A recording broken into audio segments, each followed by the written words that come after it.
Jewelleries లో gratitude sale March 8 నుంచి 11 వరకు ఫ్లాట్ 50% ఆఫ్ ఆన్ విఏ. నమస్కారం, నేను రమారావి. చాణక్య నీతి సూత్రాలు చాలా వింతగా విచిత్రంగా ఉంటాయండి. ఏ కాలానికైనా అవి ఉపయోగపడతాయి. కొన్ని ప్రత్యేక వాక్యాలు అయితే ఇక మనం బతుకున్నంత కాలం వాటిని ఆచరించాల్సిందేనమాట. 2000 సంవత్సరాల క్రితము చాణక్యుడు చెప్పిన కొన్ని వాక్యాలు ఇప్పటికీ కూడా మన జీవితాల్లో అత్యంత ముఖ్యమైనవిగా కనిపిస్తాయి. మన దగ్గర ఎంత డబ్బు ఉందని, మనకు ఎంత సంపద ఉందని, మనకు ఎంత అధికారం ఉందని దాని గురించి కాదు, ఎన్ని చేతులు మనని ఆశీర్వదించాయి అనేది చాలా ముఖ్యం అంటాడు. డబ్బు ఉంటుంది, పోతుంది, అధికారం ఉండొచ్చు, పోవచ్చు, కానీ ఆశీర్వాదాలు మాత్రం ఎప్పుడూ మనతో పాటే ఉంటాయి. మనం ఏ స్థితిలో ఉన్నా అవి మనతో పాటే ఉంటాయి. అయితే ఈ ఆశీర్వదించే వ్యక్తులు ఎవరు, వాళ్ళతోటి మనం ఎలా ఉండాలి అనేవి కొన్ని వాక్యాలలో చెప్పబడింది. మనమట ఒక వ్యక్తి ఒక 8 మందిని తప్పనిసరిగా గౌరవించాలట. ఈ 8 మంది ఎవరు? ప్రతివాడికి జీవితంలో 8 మంది ఉండకపోవచ్చు, 3, 4 ఉండొచ్చు. తప్పకుండా ఉండేవాళ్ళు 3, 4 ఉంటారు. 8 మంది ఉండే అవకాశం కూడా ఉంది. ఈ 8 మంది వ్యక్తులు ఎవరెవరో చూద్దాం. వీళ్ళ ఆశీర్వచనం, వాళ్ళ ప్రీతి, వాళ్ళకి మనం ఇచ్చే గౌరవమే మనని ఎల్లప్పుడూ కాపాడుతుందని చెప్తారు. ఇందులో మొట్టమొదటి వ్యక్తి అమ్మ. భగవంతుడు అన్ని చోట్ల ఉండలేక అమ్మని సృష్టించాడని చెప్తారు. ఈవెన్ భగవంతుడు కూడా ఆ తల్లి ప్రేమని దగ్గరుండి చవి చూడడం కోసమే మానవ జన్మనెత్తాడని మనం పురాణాల్లో వింటూ ఉంటాం. తల్లి తను చావు దాకా చివరి అంచు వరకు వెళ్ళి మనిషికి జన్మనిస్తుంది. కుమారులకి, కుమార్తెలకి, పిల్లలకి జన్మనిచ్చేది ఏమిటి? జంతువులకి ఇంత ప్రాణావశిష్టమైన బాధ ఉండదు, వాటికి తెలియని కూడా తెలీదు, ఒక సాధారణంగా జరిగిపోతాయి. కానీ మానవ జన్మ ఇవ్వడం మాత్రం మరణావశిష్టంగానే అవుతుంది. ఇంకే చావే మిగులుతుంది, ఆ చివరి అడుగు, అటు పడిపోవచ్చు కూడా. దానికి సిద్ధపడి మనకి జన్మనిచ్చే తల్లిని మనం గౌరవించి తీరాలి. గౌరవించలేకపోతాం, కనీసం అవమానించద్దు. అమ్మని అవమానించిన వాడికి పుట్టగతులు ఉండవట. వాడికి మళ్ళీ సరిగా మనిషిగా పుట్టే అవకాశం ఉండదు. ఎలాంటిదైనా సరే, ఏ పరిస్థితి అయినా సరే, కనీసం ఆమెకు కావలసిన ఏర్పాటైనా ఆమెకి చేసి పెట్టి తల్లిని తనతో ఉంచుకోగలిగేవాడు ధన్యుడు.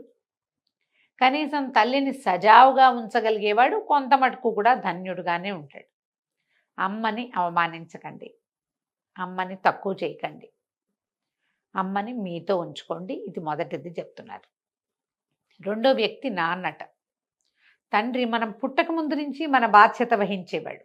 మనం గర్భంలో ఉన్నప్పుడు మన అమ్మ మనల్ని మోసుకుంటుంది. నాన్నకేం బాధ్యత లేదంటే ఉన్నది, మన బాధ్యత తండ్రిదే. అక్కడి నుంచి మొదలుపెట్టి చివరి క్షణం వరకు, ఆయన చివరి క్షణం వరకు మన బాధ్యతని పూర్తిగా స్వీకరిస్తాడు నాన్న. ఇలాంటి తండ్రిని గౌరవించకపోతే కనుక ఇక ఎందుకు పనికిరాం, మనం మనుషులుగా ఉండటానికి పనికిరాం. మామూలుగా సంస్కృత వాక్యాలు, మహావాక్యాల్లో చెప్తారండి, ఆత్మావై పుత్ర నామాసి అని చెప్తారు. ఒక తండ్రి తననే తన కుమారుడుగా జన్మించుకుంటాడు అని. తనే కుమారుడుగా జన్మించినట్టు అంటే కుమారుని ఎంత బాగా చూసుకుంటాడు తండ్రి, తనని చూసుకున్నంత బాగా చూసుకుంటాడు. అన్నిటికీ ఫస్ట్ ప్లేస్ సంతానానికే ఇస్తారు తండ్రులు. అటువంటి నాన్నని చివరి వరకు గౌరవించండి, అవమానించద్దు. తండ్రిని అవమానించిన వాడికి ఎక్కడా గౌరవం లభించదు. ఒకవేళ అది లభించినా అది కుహనానే, తాత్కాలికమైంది. ఎప్పుడో ఒకప్పుడు మీ నాన్నకే అన్నం పెట్టవు, నువ్వు ఒక మనిషివా అంటారు. కాబట్టి తప్పకుండా గౌరవించాల్సిన వ్యక్తుల్లో అమ్మ తర్వాత స్థానం నాన్నదట. తర్వాత మూడో స్థానం ఏం చెప్తున్నారు? విలువలు నేర్పించిన వాళ్ళు. మనకి ఇది తప్పు, ఇది కరెక్టు, ఇది చెయ్యాలి, ఇది చెయ్యకూడదు అని చెప్పడానికి ఎవరైనా దొరకటం ఎంత సకృతండి, చాలా కష్టం. ఒకవేళ వాళ్ళు చెప్పినా మనం వినం. అప్రియస్యతు పథ్యస్య వక్త శ్రోతాచ దుర్లభ అంటారు. మంచి మాట చెప్పేవాడు, మంచి బాగా ఉపయోగపడేది కానీ మనకి చేదుగా వినపడేది అయినటువంటి సత్యాన్ని చెప్పేవాడు లభించడు, వినేవాడు లభించడని చెప్తారు. మనకి మంచి విలువలు నేర్పే వాళ్ళు ఎవరైనా కనపడతారా? ఎక్కడో రేర్గా కనిపిస్తారు. వాళ్ళని మనం గుర్తించాం, ఒళ్ళు మండిపోతుంది, నువ్వు మీ సంగతులు నువ్వు ఎక్కడో చెప్పుకో, మాకు చెప్పకంటాం. కానీ ఒకవేళ ఎవరైనా అలాంటి విలువలు నేర్పించే వ్యక్తులు మీకు తారసపడితే వాళ్ళని గౌరవించండి. ఎట్టి పరిస్థితుల్లోనూ వాళ్ళని అవమానించద్దు. విలువలు నేర్పిన వాళ్ళకి మర్యాద ఇవ్వాలి మనం. అక్కడి నుంచి 4వ వ్యక్తి గురువు, టీచర్. పాతకాలంలో అంటే చాణక్యుల కాలంలో ఎలా ఉండేది, ఒకడే గురువు అన్ని రకాల విద్యలకి ఆలవాలంగా ఉండేవాడు.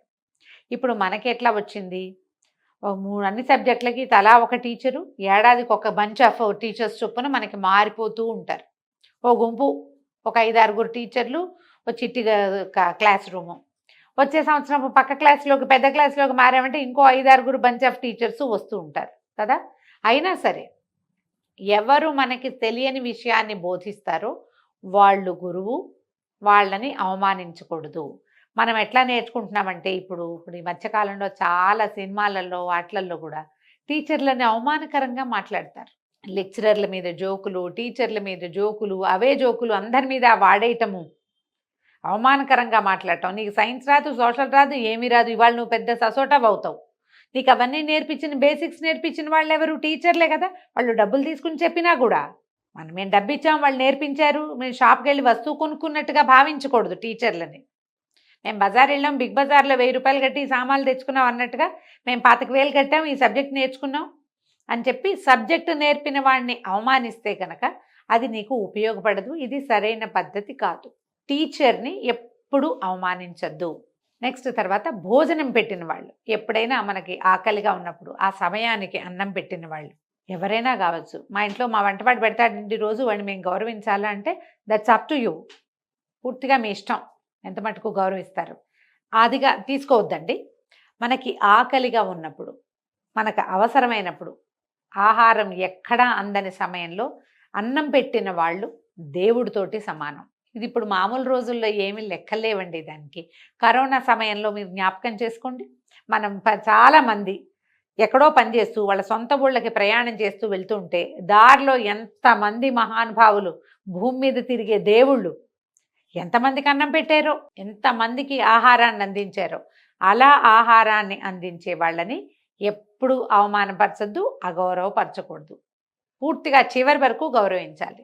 దీని తర్వాత ప్లేసు స్నేహితులకి ఇచ్చారండి చాణక్యులు. మనం అమ్మా నాన్న తర్వాత స్నేహితులు అనుకుంటున్నాం కదా, కాదట, 6వ ప్లేస్ ఇచ్చారు. ఈ స్నేహితుల్ని ఎప్పుడు మర్యాద ఇవ్వాలి, వాడికి ఎప్పుడు గౌరవం ఇవ్వాలి, వాళ్ళని ఎప్పుడు అవమానించకూడదు. ఇప్పుడు కొంతమంది ఉంటారు, చెరులో రాయేసినట్టు ఉంటుంది. వాడితోటి ఏదైనా చెప్పామంటే ప్రపంచం అంతకీ చెప్పినట్టే. వాడితోటి ఏదైనా ప్రాబ్లం చేస్తే చెప్తే వాడు నాకు తెలియదు అన్నట్టు ఉండిపోతాడు. అలాంటి వాళ్ళ గురించి కాదండి. మనకుండే అందరు పరిచయస్తుల్ని మనం స్నేహితులు, ఫ్రెండ్స్ అనం. వాళ్ళంతా ఫ్రెండ్స్ కాదు. మన నిజమైన స్నేహితులు ఎవరైతే ఉంటారో చిన్నప్పటి నుంచి మనతో పాటే ఉండేవాళ్ళు, పెద్దయ్యాక కొంతమంది పరిచయం అవుతారు, వాళ్ళు కూడా వదిలిపెట్టరు. నిజమైన మిత్రులని ఎప్పుడూ అవమానించద్దు, అగౌరవపరచద్దు. ఎక్కువగా గౌరవించవలసిన వ్యక్తుల్లో మన స్నేహితులు కూడా ముఖ్యంగా ఉంటారు. దీన్ని మర్చిపోకూడదు.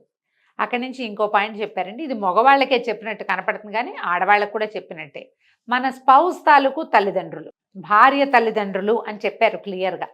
ఇది మగవాళ్ళ కోసం అంటే అప్పటి కాలం కదా, ఆడవాళ్ళు సహజంగానే అత్తమావల్ని అమ్మా నాన్న అనుకోవాల్సింది, కానీ అల్లుళ్ళు అనుకోవాల్సిన అవసరం ఉండేది కాదు. కానీ ఏం చెప్తున్నారు, భార్య తల్లిదండ్రులని గౌరవించు.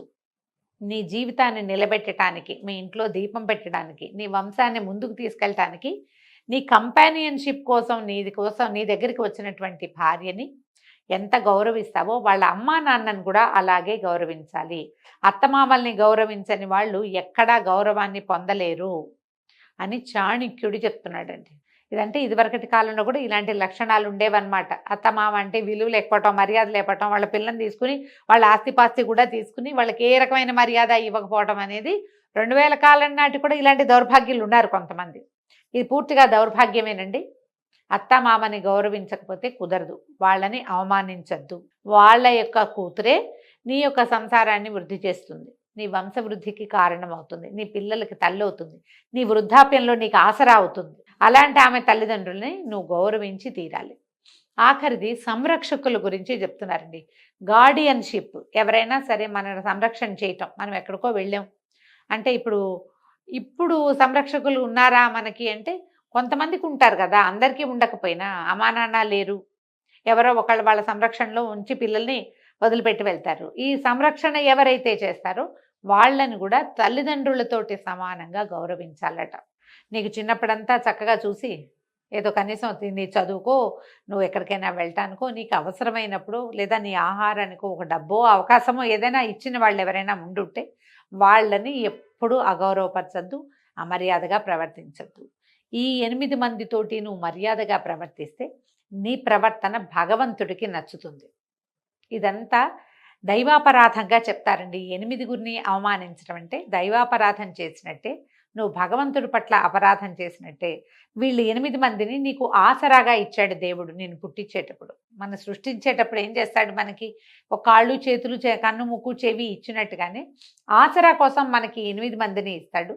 భగవంతుడు ఇచ్చినటువంటి దేనిగా దీన్ని భావించాలి. భగవంతుడు ఇచ్చిన నిధి, దాన్ని సంరక్షించాలి, గౌరవించాలి, కాపాడాలి అని చెప్తారు. ఈ చాణక్య నీతి సూత్రాన్ని మన జీవితంలో అప్లై చేయడానికి ప్రయత్నం చేద్దాం. సాధ్యమైనంత, అంతా చేయలేకపోవచ్చు, కొన్నైనా చేయండి. కొన్నిటినైనా జ్ఞాపకం పెట్టుకోండి.